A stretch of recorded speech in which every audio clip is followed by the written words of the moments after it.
Welcome to another episode of Breaking Mayberry. We are live in a new studio with a new toy. And this is the show where we talk about old television, specifically the Andy Griffith Show, to figure out why your grandparents' brains are broken. This is the happiest I've ever seen Marty having new audio equipment. Oh, I'm very excited about this. So we've got new studio stuff. We do share this with most of the crew here at Indie Hall in Philadelphia. And I'm going to mention Indie Hall, which is, the co-working space that Dan and I work out of and record out of sometimes. And there are a bunch of other podcasts that come out of this. And as a result, it's going to be one of the venues for the Philadelphia Podcast Festival happening at the end of July. The last 2 weekends of July, the 19th, 20th, 21st, and the 26th, 27th, and 28th. If you're in Philadelphia, you should check out all of the podcasts that are being played here at Indie Hall or at Tattooed Moms. We're among them. We have the brunch slot. Yeah. Saturday the 20th at 11 a.m. We had the hangover slot. We're making it the brunch slot. No, brunch. Well, yeah, there will be, we talked about it today, they're having pancakes and podcasts here. So that's our big news. We're part of the Philadelphia Podcast Festival this year. So please come and hang out with us. Watch us do our thing live if you're in Philadelphia. That is Saturday the 20th at Indie Hall, which is 360 Market Street. Another thing I want to talk about before we launch into today's stuff. So we have a new Patreon subscriber, Chris the Cunning One. I believe that he might be my oldest friend since kindergarten. Okay, cool. Yeah. Do we really want to shout out our pity Patreon subscribers? Well, I want to talk about what Chris did. If you listen to the last episode that we have, Dan mentioned that particular episode of The Andy Griffith Show works a lot better as a horror film. And what Chris went ahead and did was run with it, and he created a horror trailer featuring clips of that episode. Fucking rules. I was like skeptical until the musical sting at the midway part. He absolutely perfectly matches the music to the shit on the screen. I'm really glad that you mentioned the music, Dan, because Chris messaged me to let me know that the public domain download music royalty free thing that he used for that is in fact called Manhunter. What the fuck is going on? It's Manhunter. It doesn't feel like it feels like I'm in the season 1 of The Leftovers, and there's just a bunch of really weird, unsettling coincidences between various parts of my life that means I'm supposed to, I don't know, I haven't finished The Leftovers, be the Antichrist or something? I don't know. Yeah, so thank you to Chris, and if that's on our Twitter page and our Facebook, and I guess I'll put it up on a post on Patreon as well. Please check that out, and I'll put it in the show notes. You have to watch this excellent clip. Final thing before we get into it. Somebody that I've owed a thank you to for a while. Over on our Facebook page, facebook.com/breakingmayberry, we received a very nice review about a month ago. No, 2 months ago from a Facebook user, Stephen Max, recommends Breaking Mayberry, and he writes, an insightful, irreverent, and hilarious take by two witty millennials of one of baby boomers' most cherished 60s sitcoms. Stephen, thank you very much for the kind words. I'm sorry that Facebook sucks and forgot to notify me of this. They tell me one person looked at your page, but they don't tell me that somebody actually wrote something real nice, and I just kind of discovered that by accident. So, Stephen, thank you very much. If you'd like to be like Stephen, Stephen to the max, maximum Stevens. Yeah, just optimize your Stephen levels. If you'd like to crank up your Stephen level, you can also do the same thing. If you want to support the show, leave us a message or leave us a rating and review on the podcatcher of your choice, preferably Apple Podcasts. It helps us get into other people's earbuds. It helps us show up in algorithms, et cetera, et cetera. So a nice rating and review is a great way to boost your favorite Mayberry watchers. Come on. Just do it. Just come on. Just stop being a dick. I know everybody asks you to do this and you never do. Just do this for us. Listen how sad we are. Just do it. Come on. Here's the truth. I know that we've been doing a lot of announcements and a lot of stuff. Dan and I do not want to talk about today's episode. Is there any other housekeeping we can do so I don't have to talk about this stupid, shitty marathon or whatever the fuck it is? Let's just run through the list of podcasts at Philly Podfest and just tell you about them. We probably should do that. Like, you'll hear from our friends, the Ghouls Next Door, who have an excellent podcast about horror. You'll see the great show John Appetit, which is about Philly restaurants and Philly foods. I didn't mean to actually do this. Our friends Comic Book Junto are going to show up, and they're going to talk about, well, comic books and I suppose Juntos as well. This was a bit that I was doing, and now I think we're at like 12 minutes, and we've done none of our show. This is all unlistenable. You're basically listening to a fucking infomercial. We suck at this. All right, fine. Actually, Fuck guys, you. Never mind. Don't leave us any reviews. Never mind. All right, fine. Fuck you. All right. Today's episode is Season 2, Episode 19, A Medal for Opie. Originally airs February 12th, 1962. Written by David Adler. He's back! And he sucks. He's worse, if anything. This is definitely the worst Adler episode, and I think it's his last one. So this is very clearly him phoning it in. Good fucking riddance, you piece of shit. Yeah, you are morally and ethically a gray area for us. He did one cool thing that I like. Yeah. Like, Frank Tarlov might have been cool. David Adler can eat shit. Frank Tarlov was who he was before he had to change his name because he got run out of the country for refusing to name names. To the HUAC. To the HUAC. Yeah. And then he became... he was reborn as David Adler, a misogynist piece of shit. Like a phoenix, he rose from the ashes to call women sluts. And, of course, it is directed by guy whose favorite song in the whole world is My Sharona by The Knack, Bob Sweeney. Answer his riddles 3 to attain the secret to immortal life, Bob Sweeney. Should I do another pass at that? Nope, that worked just fine. And here is your one-sentence summary from Wikipedia.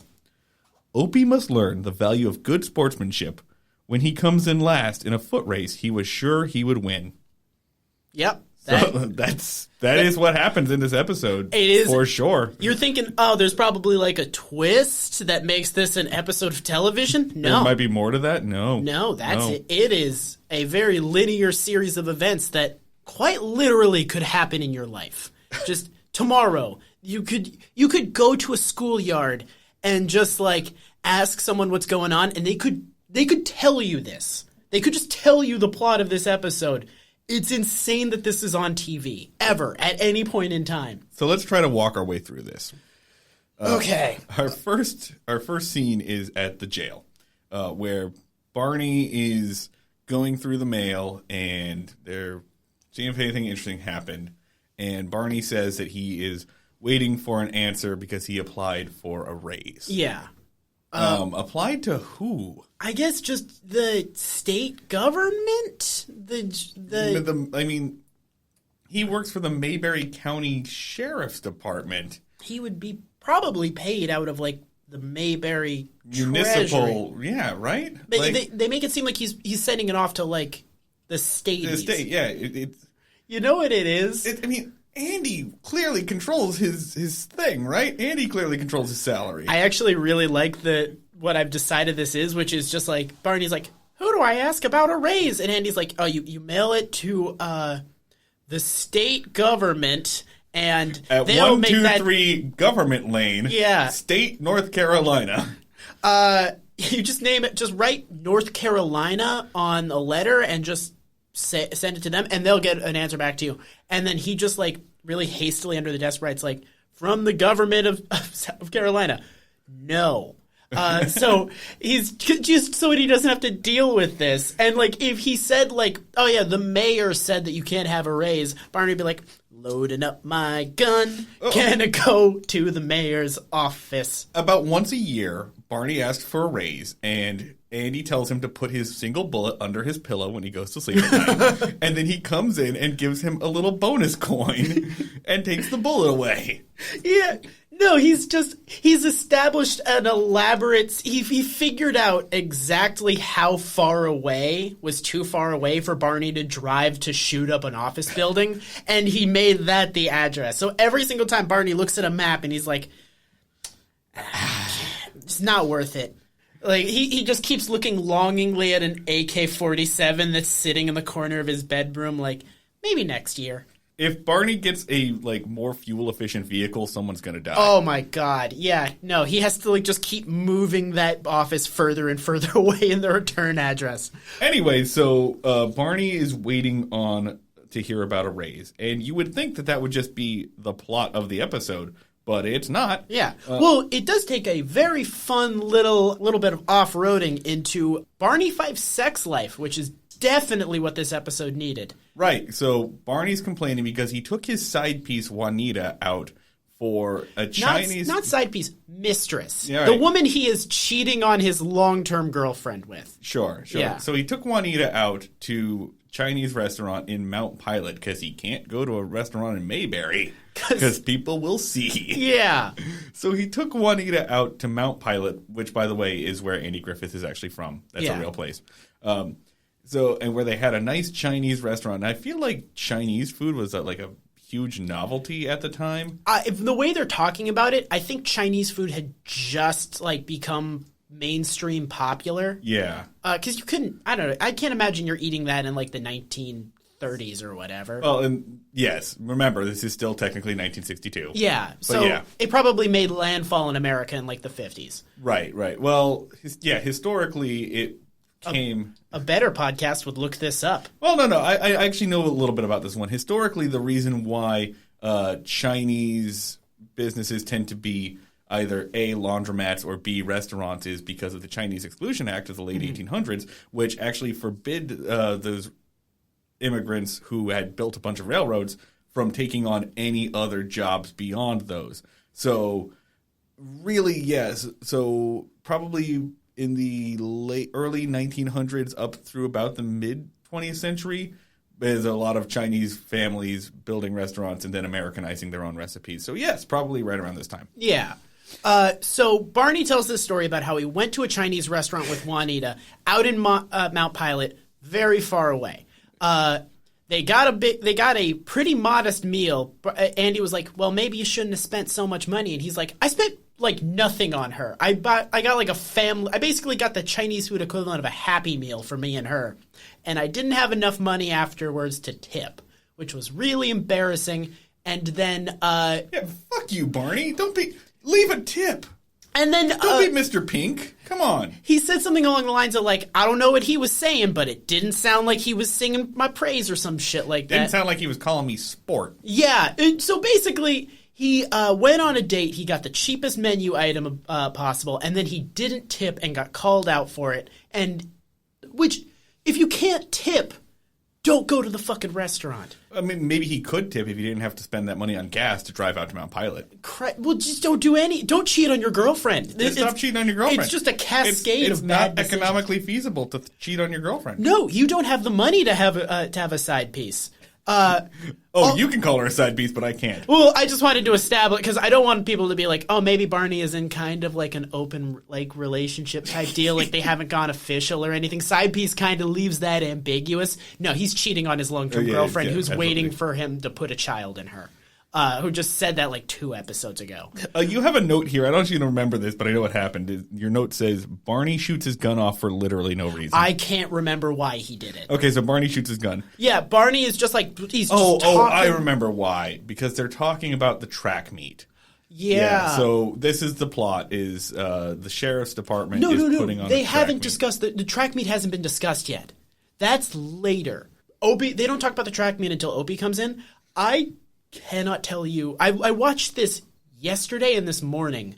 I can't tell you why Barney shoots off his gun now that I'm sitting here with you. I just know that he stands up, fires his gun in the air, and then Andy just stares at him. I think he's practicing to shoot his gun off to start the track meet. I think that's his job. Like, he's going to be like, oh, at our track meet, I'm going to fire the gun in the air and it's going to start the race. We probably have to edit this all out because us disagreeing about what happens in an Andy Griffith episode is stupid, but what do you think this show is, Dan? We disagree on this all the time. There's the next scene, there's a bunch of boys crowding around a fucking, like, piece of, like, cork board. Just what is that? What is that? And I'm We're like, going to sign up for this thing. Yeah, and I was like, what the fuck is this? So I don't remember, like, knowing what the fuck this episode was about until that there was a track meet. So whatever. So the Barney fires his gun off. There's a track meet. Barney fires his gun for X reason. He literally just stands up, goes blam, and then Andy just goes Barney. It's his. What you talking about, Willis? But they don't. They're not, at this point. They're at the point of Willis doesn't even say anything. It's just like Webster walks into the room and is just like, what you talking about, Willis? Except it's a loaded gun. And it's making less and less sense every single episode. So outside the jail, a bunch of boys are crowding around saying, oh, we're going to sign up for this thing or whatever. It's like around the bulletin board. Just a feeding frenzy of boys. Like, they're just like crawling all over each other to get to this fucking cork board. The next thing that happens is the boys are in line at the jail and they are signing up for things, including Opie. So it's track and field event. They're saying, oh, I'm going to run the hurdles. I'm going to do the 50-yard dash or whatever. And I don't know if there's like any like weight or age divisions or whatever in this, but it's just all the boys are signing up for track events. How the fuck are these like stumpy little kids going to do hurdles? Who has no idea? These hurdles are going to be like a foot tall. Yeah, no, these hurdles have to be just like I don't even know, just made out of like chopsticks, like just like kind of like resting on the ground. Like these are stumpy little turds. They don't have very long legs. Their vertical leap has just got to be like slightly above a caterpillar. So it's Opie's turn in line, and the first thing he says is, "Hey Barney, where's your gun?" Yeah.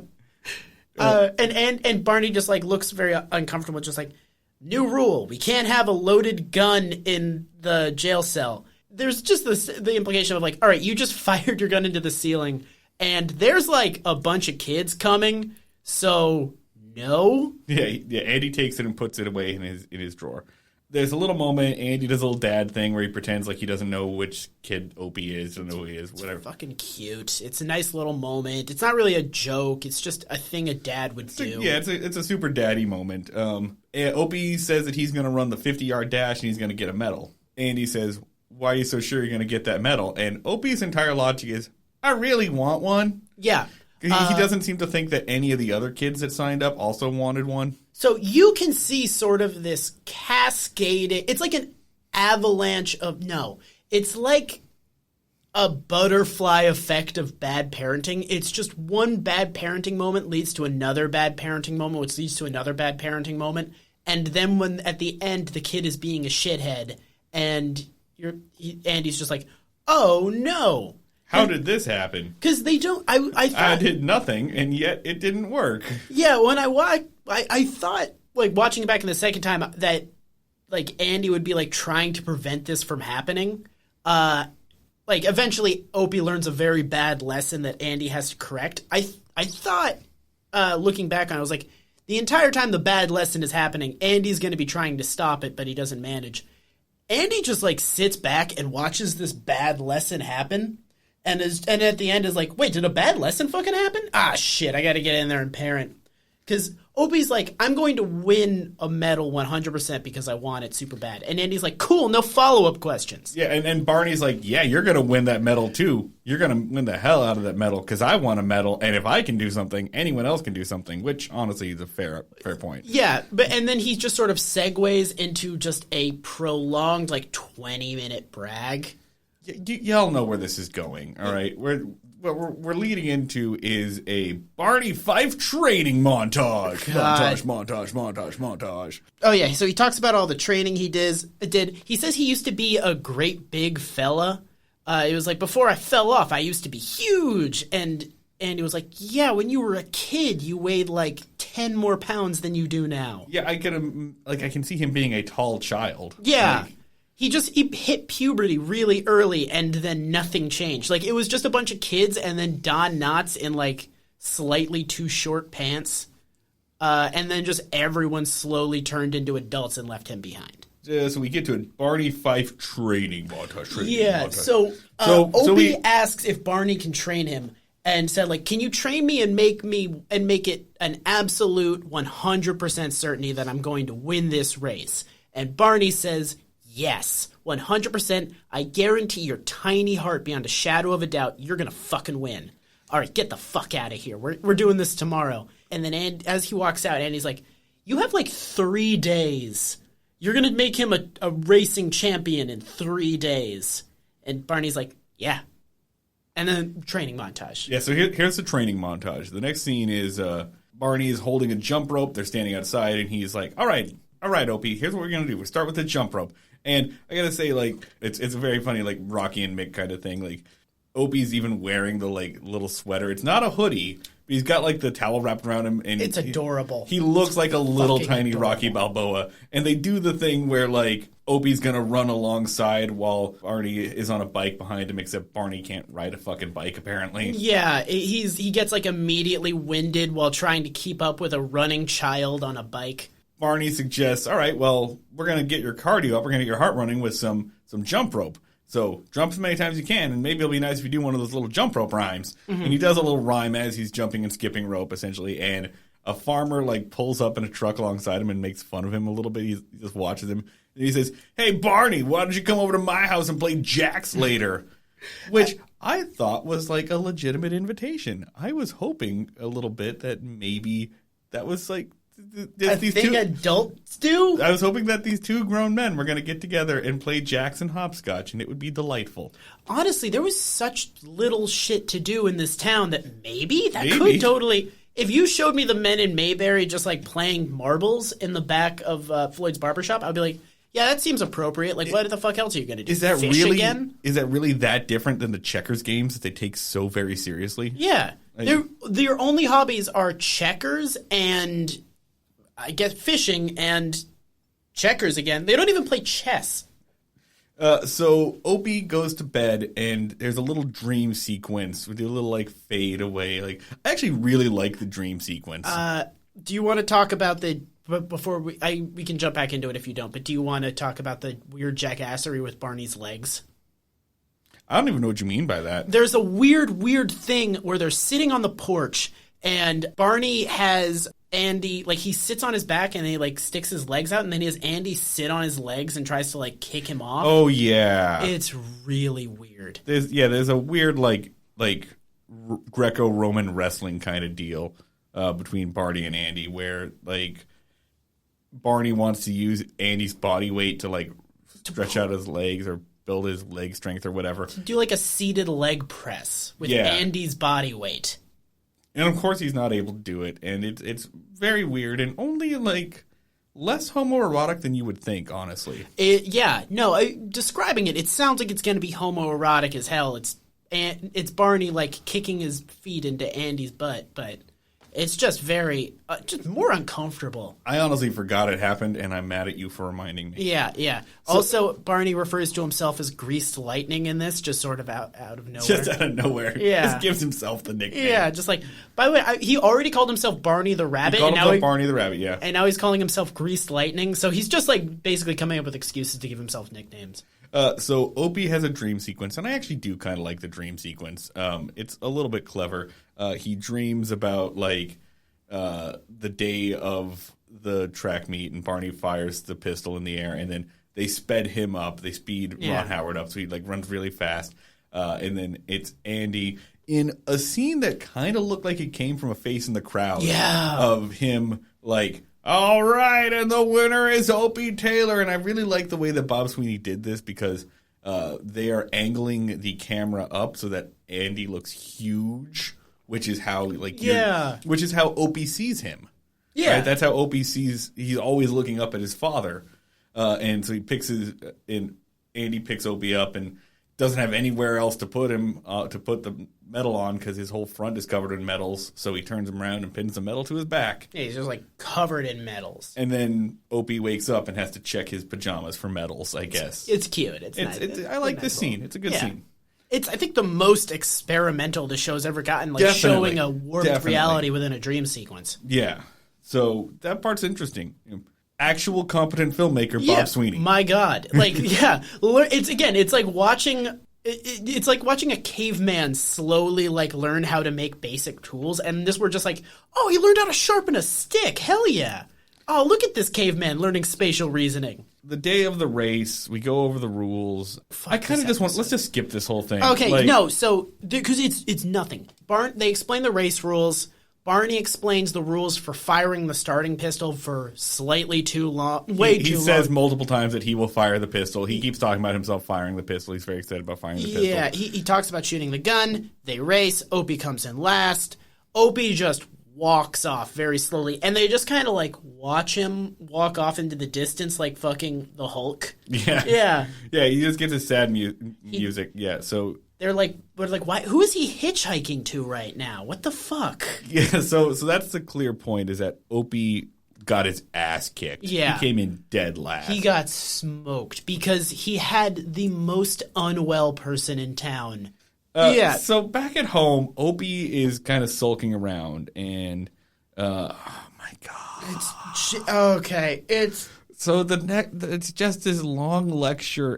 The next 15 minutes of the episode are just parenting. It's just fucking parenting. It's just your dad lecturing you. Okay, so it's just basically like it's a conversation we all fucking had where like, oh, you didn't get something you wanted, and as a result, you're sad, and your parent comes in. And it's like you should be a good loser and deal with disappointment well, because that'll shape how you are as an adult. And then Opie's like, no, I'm going to sulk. And then Andy says, I'm disappointed in you, and walks away. Oh, God. I'm so glad we can do... All right, so Opie's just sad and mopey. He's mopey Opie. Yeah. And the next scene is... Nope, wait, that doesn't even work. Fuck. Necessary? Yeah. Yeah, sorry, I thought I was going to help, but if anything, I just kind of made it worse. All right, moving on. So the next scene is at the jail, and Barney and Andy are talking about how Opie took this so badly. Barney doesn't apologize for inflating Andy's child's expectations only to have them meteorically destroyed. Barney never apologizes for anything. What are you talking about? Barney just says, I sure am sorry that Opie is sad for reasons that are really no one's fault if we think about it. But Andy just kind of sat by as his most mentally ill friend really just like got in the head of his child and was like, they're going to declare you God Emperor of America after you run so fast that everyone will go blind from your glorious speed. Look, the bar of what you're expecting to happen, I'm going to raise it through the fucking ceiling. You will never, ever experience disappointment ever in your life. Don't for a second dream of it. And then Andy's just like, all right. Yeah, that sounds about right. Yeah. Sounds about right. I'm not agreeing with this, but I'm just going to sort of stare off in the distance because, I don't know, I can't be bothered. And then he comes back in, and his son is, like, in a severe depression. And Andy's just like, oh, what are you being, a little turd? Come on. It's like, preemptively warn your child that things don't work out perfectly. Yeah, it's really funny because, like, Andy just kind of, like, took a break from parenting for 3 days. He was just like, well, I guess you're going to go hang out with your other dad, Barney. Go hang out with your weird, sketchy dad. I don't need to do anything for a little while. Yeah, no, like, it's like he's divorced and he just gets to pass him off to, like, the other parent who lets the kid smoke cigarettes. Okay, so Barney's idea for teaching Opie a lesson is to let him see what happens when somebody throws a fit because they don't get what they want. Yeah. And remember the raise at the beginning of the episode? So Barney Chekhov's raise. Yeah. So Barney says, I'm going to pretend like I didn't get that raise, and I'm going to throw a fit, and Opie's going to see how silly it is and how bad that looks. Okay, so I'm going to go out, and I'll come back in like 5 minutes. So he does. He leaves, and then Opie comes in. And Opie comes in and says, I'm sorry, Pa. I don't want you to be disappointed in me. I am a child. Things don't make much sense. This is kind of tidy because it's like, all right, we're going to show Barney's like crazy-ass, half-assed way to parent your child. And it's just like, he just like talks to his kid and the kid eventually comes around. Yeah, that's it. Yeah. Which is a great lesson, I suppose. It's Like, the closest thing we've had to a lesson in this entire. The lesson is just like if you're straight with your kid, they'll listen. It's not great TV, Dan. No, it's just. Put it in a fucking book. Like, fucking, yeah, no, if you're just talking. Put it in a book that I don't have to buy. None of this has been funny. Not a second of this has been, like, funny or entertaining. It has all just been, like. Oh, this is painful. So like that's it. Yeah. So everything's. It's a fucking picture book. Everything's done. And then Barney comes in and throws his little fit. He's like, oh, I can't believe it. They turned me down. And he, like, knocks over the coat rack and he, like, kicks a wall or something. Hey, Marty, is the fit funny? Does Don Knotts do a lot of, like, funny physical comedy? Does he do, like, flips or whatever? Does he do, like, jump off tables or what? No. Does he break anything? No. He knocks over a coat rack. I told you what happened. I'm sorry. I must be misremembering this. Does he, like, say any funny lines about how mad he is? Maybe. Like, he says he's so sore he could bust. I'm so sore I could bust. Dan? I forgot about that. I mean, you're laughing right now. Yeah, I'm sorry, but that's not for the reason that they think that you should laugh. That's not intentional. The busting for coming was not invented until like the 80s. I'm so sore I can bust. That's a fun fact. That's also the title of Don Knotts' sex tape. Oh. But oh yeah, he doesn't have any like good lines. No. But I told you, Dan, he knocks over a coat rack. Oh my God! How can you not be entertained? Here's the thing. Like, Don Knotts is good at this thing. Yeah. Like, he's able to do this. And he's been doing it for a long time. They gave him free reign to do this, and this is what he came up with? And it's a TV show. Like, it's a TV show. You could have him, like, punch a hole in the wall, break shit. He could be jumping off of desks. It's a you like, I feel like they're like, well, he wouldn't do that because then they'd have to, like, fix the stuff in the thing. Like, they're props. They're props. It's a TV show. Just have him take a file cabinet and throw it through the front window, because this is the big, like, firework display of your episode that has been funny as dick so far. Or you could like have him try to throw the filing cabinet, but he can't throw it, so he tries to throw something smaller, but he can't throw it, and finally he just throws like a wastebasket. Joke. You just wrote a joke. I wrote a joke. You wrote the best joke of this episode, and like that's off the top of your fucking head. Like literally anything. Like any jokes. And throw paper in the air. Slap Andy, whatever you want. The world is your oyster, people. Like, this would have been Don Knotts' like, opportunity to go, like, full 1940s Daffy Duck, whoop, whoop, whoop, whoop, and just, like, start hopping around and just, Yeah, and instead he's just like, I am mad. I'm so mad that I am mad. I should quit. These people would miss me if I quit. You know, like a real thing that a normal person would say when they're pissed off. Not like a thing in a TV show that a character would say when they're pissed off. And that's especially when that character was trying to exaggerate how pissed off they are. He says the exact stuff that a person who doesn't have a writer would say when they're mad. That isn't written and taped in advance. So, and then Opie says, wow, that was a shock. I'm really shocked. I'm going to leave now. Yeah, he just goes like, hey, you're being weird. I'm going to bail. I don't like that. He's not even like, I've learned a lesson from you. He's just like, man, you suck. And then just leave. Peace. And then Barney's just like, I taught him a lesson. I'm a great surrogate father to your child. I'm kicking ass over here. And then Andy just says like, hey, you didn't get the raise, man. And then Barney throws a real temper tantrum that is basically identical it's exactly to the previous same thing. one. So the epilogue, I think, though, is really the kicker of this because it is despicable. Yeah, Barney literally tries to take piggy bank money from a child. He tries to rob a boy. He tries to rob a very young child. So Barney is like calling Juanita, and he's like, hey, so I was thinking, maybe instead of going out this weekend, he's hanging out with this fucking lady every weekend. We could just like hang out at your place, have some TV dinners, stay in. Oh no, you want to get Chinese food? You're after me for that sweet Chinese food dollar? She is very clearly using this rube. I'm pretty sure what's happening is that like Juanita is just having Barney take her out for food every weekend and is not having sex with him. And he just like shuffles back home to Thelma Lou.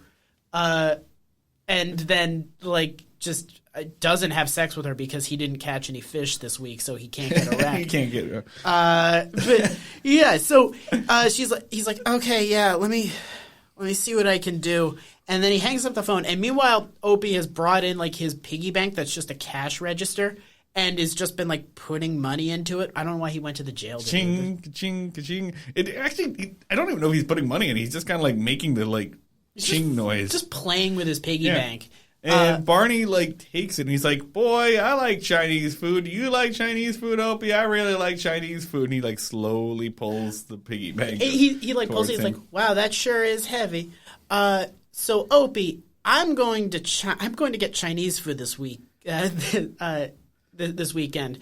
And then, at that point, Andy busts in and sort of does a whole bit. But let's just lay it out. Barney was about to be like, hey, Opie, small child, I really need to borrow some fucking money. Cash. I need some cash. I need some cash. For reasons that you don't understand yet. Yeah, it was like, Opie, loan me some money, small child, so that I can take my side piece out to Mount Pilot to get her some mid-priced Chinese food that I then will not tip for in the vague hopes of having sex with a woman that is not my girlfriend. I've been saying all of this out loud to you, a child. All right, let's go ahead and do some... Yeah, Andy comes in and does a bit where he makes it as expensive as possible by inviting everybody. Andy Meter, it sucks shit. 2. Yeah, two on both. Like, yeah, this isn't entertaining. It's not offensive. It's bad parenting. Barney does bad parenting to someone else's kid. Fuck it. Yeah, this sucks. All right, let's move the fuck on. Let's move the fuck on. Moving the fuck on to the next episode. That's right, this is a twofer. Welcome to Season 2, Episode 21, Guest of Honor, written by Charles Ellison and Jack Stewart. They're back, baby. Fuck that. They switch their names, whatever. February 26, 1962, this originally airs, and it is directed by... Offers you a Cuban cigar that very clearly has a Black and Mild label on it, Bob Sweeney. Guy who owns every single film in Kenny Rogers' The Gambler franchise on Laserdisc somehow, Bob Sweeney. All right. Okay. Good. So here's our 1 cent summary from Wikipedia. A pickpocket. That's a hard one to say. You can do this, man. A pickpocket. Yeah. Woo! A pickpocket is ironically made the random guest of honor in Mayberry. Said it again. So this opens up, and there's just a very loud, like, town hall meeting. There's no mayor, because the mayor's dead. The mayor? Fuck you! Why? I'm just here living my life. You gotta bring that up again? And they're talking about how they're going to get outsiders, like, people from outside the town, interested in Founders Day. Well, guess what? You're not. Like, would you? And no one outside of your town gives a shit how your town was founded. Why do you need people to give a shit about your Founders Day? It's just a fucking Founders Day. Like, everybody's town is a Founders Day. You just go and you play some games and you eat some food. I don't understand why you want to get outsiders involved anyway. Clearly, Founders Day is for the people in the town. Yeah, it's a town holiday. What, do they need tourism money for Founders Day maybe? But like also fucking improve your economy. Like, yeah, okay. So they're having an argument about how they're going to get people come to Founders Day. And by they, I mean, as usual, Barney, Andy, Floyd, and two dipshits. Just two some guys. One of their names is Art. He's just this very big guy with a very big head. And the other dude is just like some like Orville-looking motherfucker with a thin mustache and no chin. According to the ultra-reliable Mayberry Wiki, one of the dudes is played by Sherwood Keith as Sam. No, his name is Chinless McGee. His name is Sam, Dan. Everyone's name is Sam. This is the fifth fucking Sam, including a dog. No, I'm going to stop. No more Sams. All Sams now get a new name. This guy's name is Chinless. Okay, Chinless it is. Yeah. So Floyd, Art, and Chinless are there with Barney and Andy. They're having a loud argument. Andy, they're having the loud argument for like 2 seconds before Andy is like, here's my plan. We're just going to launch the fuck into the premise of this episode. Thank God. Yeah. Small mercies from Jack Ellis and Charles Stewart, where they just were like, here's the plot synopsis. What we're going to do is we're going to get outsiders to be invested in Mayberry by making an outsider the guest of honor in Mayberry. Is it a good plan? No. Am I Andy Griffith? Yes. Are we going to do it? Also, yes. He comes up with what I think is a very bad plan. It's a horrible plan. So everyone's like, yeah, okay. So this would be at the time when like shows like A Queen for a Day or whatever were really popular, where they would take like a housewife or whatever, and they would like give her the royal treatment. It was kind of like a precursor to reality shows. And I see where this is coming from. And so Andy's basically like, well, what if we just did that with like somebody from outside or whatever? And he says we're going to get some publicity or whatever, but he never actually does it. And then Floyd asks the very reasonable question, well, who are you going to pick? And Andy comes up with the worst possible answer. We're going to post up on the side of the road and just pull over the first car. So, the first individual that we severely piss off. Yeah. And we're going to make them the guest of honor. So, drifters. It's like those videos that you see every once in a while where it's like the cop pulled this person over to give them ice cream. Cops are good. Yeah, which definitely has never resulted in some being like, are you fucking kidding me? Right? I'm late for work. I don't want ice cream. I'm lactose intolerant, you dick. Like, thanks for, you're rewarding me for being late for work by giving me just violent diarrhea? Thank you, officer. Thank you. I'm only saying thank you because I can't flip you off because you'll tase me. What are we talking about? So this is the plan. Also, during this whole thing, Floyd is doing some real weird shit. I don't know what Floyd is being so weird this entire episode. I still don't know what this character's fucking deal is supposed to be. The acting choices this actor is making is that Andy says a thing, and Floyd starts to agree. And he's like, and then he starts to say something, stutters awkwardly, and then does like a Skeksis from Dark Crystal. Floyd's entire deal is Groucho Marx, who is constantly having like 25,000 volts of electricity course through him. It feels like Floyd is two different characters that got like fused together a la The Fly and are constantly like battling for control over his body. Like he's a doddering grandpa guy and also like a conniving weirdo guy, and they're just like battling for control of the body of Floyd. Dr. Hairgel and Mr. Floyd. It mildly works, but I enjoyed it. So stupid fucking acting choices by Floyd actor. Don't you dare look it up on Mayberry. It's Howard McNear. No, I won't know this. So during this whole thing, whenever Andy says an idea, Barney says, I had the same idea. Whatever. Let's move on to the next scene. So that's the idea. The next scene is at the jail. They're deputizing Floyd, Art, and Chinless. Yeah. They're swearing them in for like official Founders Day duties or whatever. They do like a big. This is a very Three Stooges-ass episode. Like, it is. These three shtick forever, and it's mildly funny. I'll say it. I disagree because they're like, all right, so these guys are very nervous about being deputies, and they're very awkward as a result of being deputies, and they're at the mercy of Andy and Barney. That's a good comedic premise.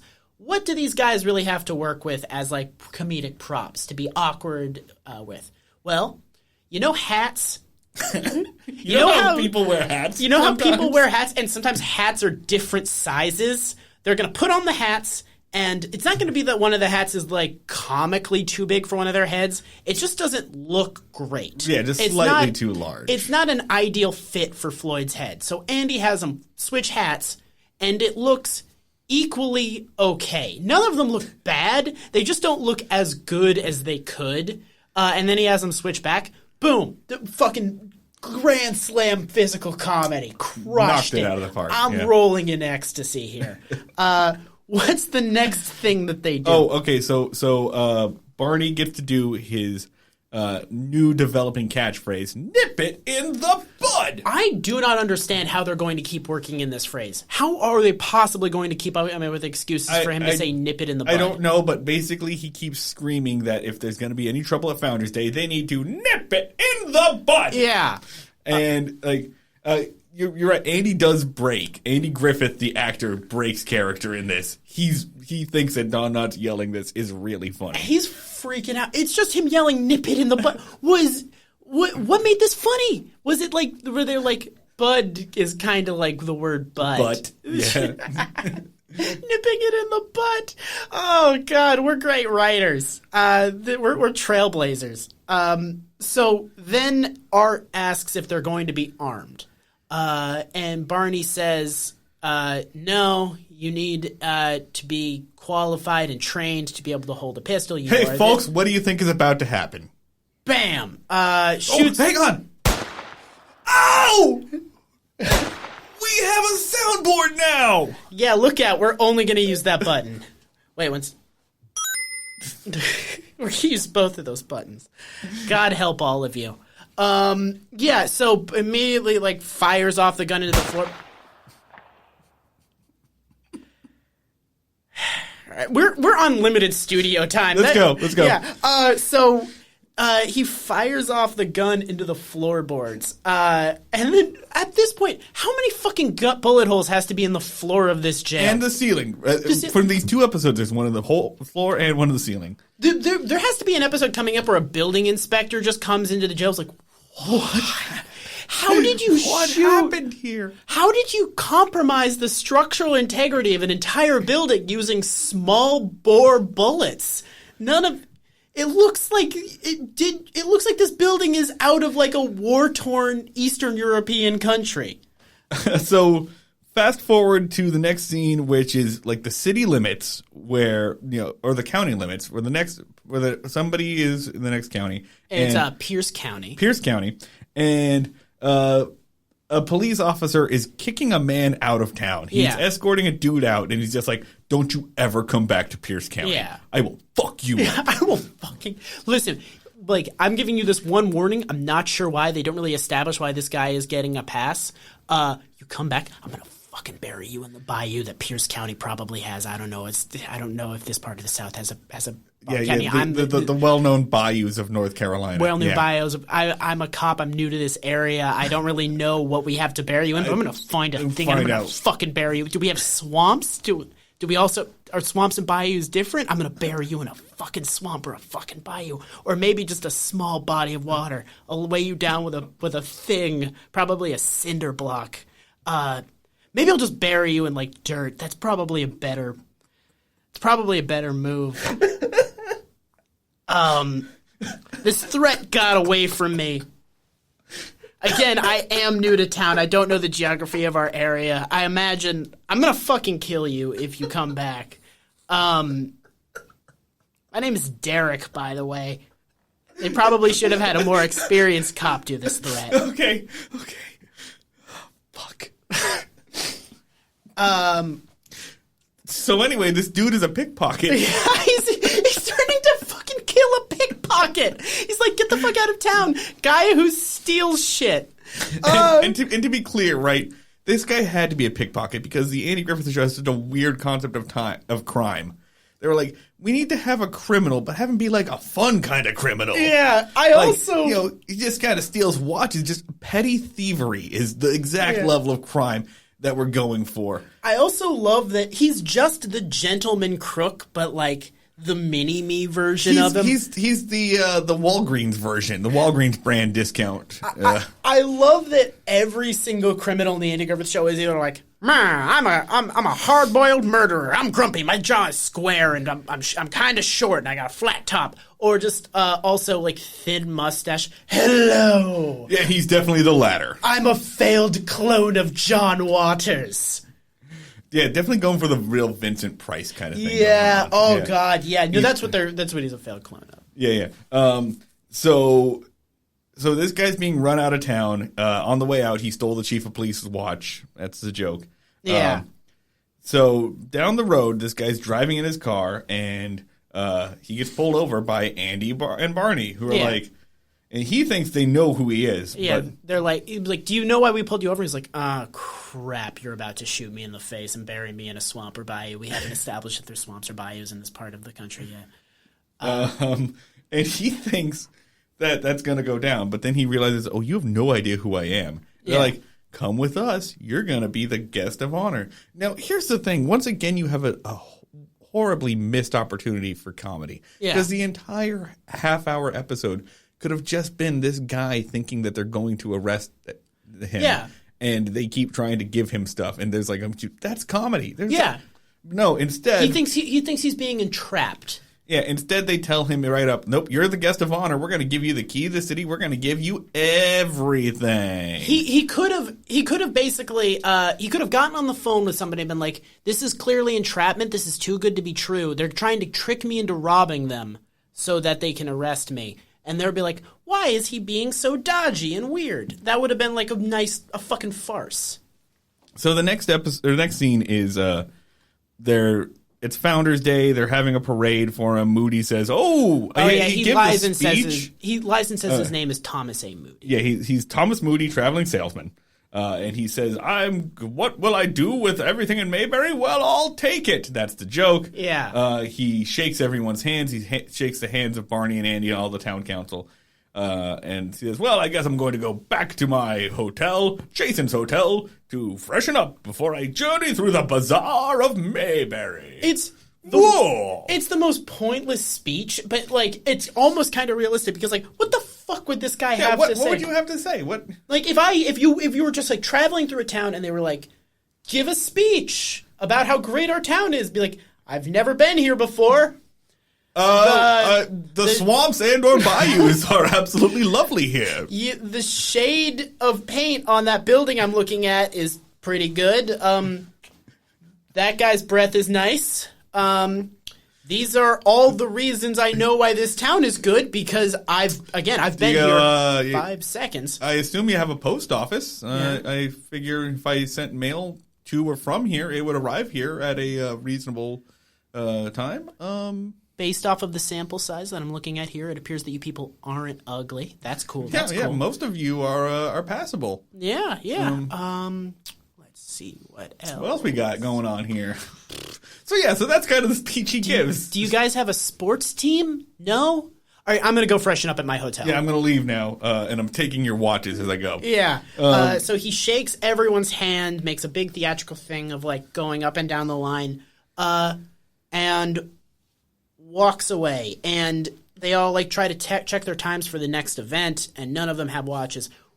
Horrible criminal decision that he made because like it would be one thing if you just know where you are, bro. Like they all just suddenly lost their watches, and they're just all going to be like, like you steal one dude's watch. And then you bounce. He's not a good criminal. He's a very bad criminal. It makes sense that he keeps getting kicked out of towns. Yeah. We've established that nobody in any of these are good at crimes. Yeah. No, he's a bad criminal. So back on the phone, back at the jail, Andy's on the phone with some other police officers. Yeah. And he gets some information about our guest of honor. He is Sheldon Davis. He's a known thief and pickpocket. He's been kicked out of every county on the eastern seaboard except apparently Mayberry County. Yeah, and then Andy's on the phone and he's like, why am I asking about him? No reason. He's in town, definitely not under invitation. I'm just asking so that I know that I should kick him out, which was definitely my instincts as a cop. Let's be clear here. Everything that is happening is Andy's fault. 100%. 100%. This is because Andy had a stupid plan and no one questioned him. It's the most Andy has fucked up in all of season 2. Yeah, absolutely. And Andy and Barney talk about this, and they're like, well, we should keep an eye on him. And Barney says, well, let's run him out of town. Well, we can't run him out of town. He's the guest of honor. That title has no authority. It's not diplomatic immunity. You made this title up. You can revoke it at any time. Well, I will say, like, my justification for it is they're like, okay, he's the guest of honor, so people are going to ask, where's the guest of honor? And then we'll have to be like, he was a criminal, we had to run him out of town. Yeah, we did something stupid. Then pick a different guest of honor. But it's also, Aunt B. You rule this town with an iron fist. Also, or just say, like, oh, he got really bad food poisoning. Fucking whatever. Like, He got really bad food poisoning before he came into Mayberry, and now he's shitting his brains out, and also we had to run him out of town. Just don't worry about it. No one actually gives a shit about Founders Day. Can we move on to the hotel scene? Yeah, we can move on to the hotel scene. All right, so Davis is on the phone with Marge, who I assume is his partner, maybe his fence. And he's talking about, I have screwed these people. These people are just going to give me shit. I have no idea what's going on. He's I have found thief's paradise. These people are so fucking stupid, and I can take whatever I want. They're such trusting morons. They made me the guest of honor in their town without doing any background check on me whatsoever. So Andy and Barney, who apparently don't have warrants and are actually, following the law, are standing outside of his hotel room waiting for him. And Barney does something that's very out of character for Barney. He shows sympathy for criminals. Yeah, he says, the reason these guys do this is they're kleptomaniacs. Yeah. Yeah, which is a big joke. I was mispronouncing it. Kleptomaniacs, they can't help it. They have a psychological compulsion. They can't help it. So you know what they're doing in some prisons? They have a thing called rehabilitation, where they just kind of they teach you the error of your ways, and they have you do basket weaving and stuff to make you useful in society. And then you come out and you're not going to do any crime anymore. And Andy's like, you can't rehab a criminal. Oh, yeah, they're really going to learn to not do crime from the basket weaving, you fucking idiot. It's so weirdly out of character, especially because, most of what Andy does is just give lectures to teach lessons. Yeah, his whole thing is he doesn't enforce crime. He just gives people dumplings, and then after they eat the chicken and the dumplings, they're like, you know what? Crime is bad. Yeah, it's so shitty. It's this is the thing that Andy always does, but because Barney came up with it this time because he read something in a book, Andy's like, piss off. You didn't do stupid. Suddenly, Andy's your conservative uncle who's just let the criminals fry. It's insane. It's out of character, and it honestly feels like they were so we need to work in a moral about how prison reform isn't possible. Yeah. Yeah, it feels like they had a mandate. It honestly feels like this is the point of the episode where they're just can we do a quick thing about how you can't reform criminals? No, I think we can do that. Let's just write an entire episode around it, flip Andy and Barney's viewpoints in the entirety of the world for one scene, and then you just make an entire episode around how that's stupid. Whole episode on how you can't rehabilitate criminals. It's just kind of in your fucking blood. Oh, my God. I mean, these are the criminal characters. These they dress are criminal. like criminals. They those people. Yeah, they're all criminals are fucking vampires. Yeah. I am a criminal. I want to commit male. Just a whole bunch of fucking Rip Taylors. Yeah, no, they're all fucking flamboyant. Yeah. It's other as shit. So yeah, no, you can't. Super coded gay. Yeah. That's also a thing. Davis is definitely coded as a gay man. Yeah. So Andy has to leave for Founders Day related reasons or whatever, because apparently, why is he the one in charge of this? And also, a town holiday is not as important as doing your fucking job as the sheriff. Stay there, whatever. He's going to someone's going to lose their fucking house because this guy stole all of their shit. They have an excuse for Andy to leave, and Barney kind of says, well, maybe I'm going to go ahead and I'm going to talk to this man and I'm going to see if I can guilt him and use some psychology on him. I can't believe I'm about to say this. Barney's heart is in the right place. Yeah. He's just not trained at any of this and incompetent and doesn't really understand it. But his plan is, I'm just going to go talk to this man, and I'll talk to him about how, I want to be able to trust people, and I think people are good. There's no reason for people to be ashamed of you. Yeah. He think of your mother. It's great to be trusted by the community. Yeah, he thinks that he's going to, be Andy, really. He thinks he's going to be Andy. It's the best Barney, it is the lowest Barney Fife score that Barney has ever had in the entire show. It's a really nice Barney moment. Yeah. This is the good Barney. This is the good Barney. This is the Barney that Thelma Lou wants to marry. Yeah, this is a good dude who's he's an idiot and he's fucking up real bad, but he's a good dude trying to do a good thing. He's just fucking up at it. Great, good, wonderful, love it. The episode the entire time is this fucking idiot. Fuck this guy. Look at this guy trying to talk to a criminal. And the entire time, he's being like the Davis is being like skeevy and just basically being like a subterranean mutant, just like pawing and like being weird. Here's the key points. Barney shows off his keys and he says, "Look, I've got the keys to every building in Mayberry. That's because people trust me." And then he says, "I'm gonna take my watch off." He makes some excuse like his watch is pinching him, and he puts his watch down. And he says, "I'm just gonna leave it here, and I'm gonna turn my back." And then he turns around, and Davis is gone, and the watch is still there. And I feel so bad for Barney at this moment. Because Barney looks so proud of himself, and he goes, "I got through to him. Yeah. I helped him." It's... he, of course, took the keys. Yeah. So Barney returns to the jail. People are leaving. For some reason, Andy is teaching him how to sing. He's like, then you go up, and then you go down, and that's the lyrics. Goodbye. This was clearly more important than catching a criminal. Yeah.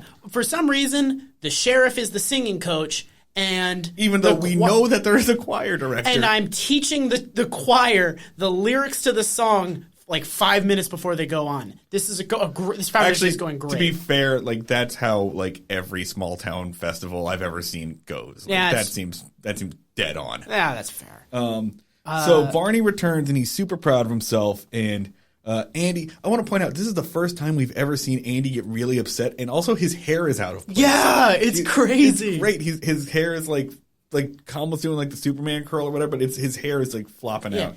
Barney is like waving the keychain where his keys would be around. While he's like, I rehabilitated him. I just sat him down and I showed him what is what, and he didn't steal my watch. And then Andy, like with like his hair all mussed up, is like, "Where are your keys?" And Barney's like, "What?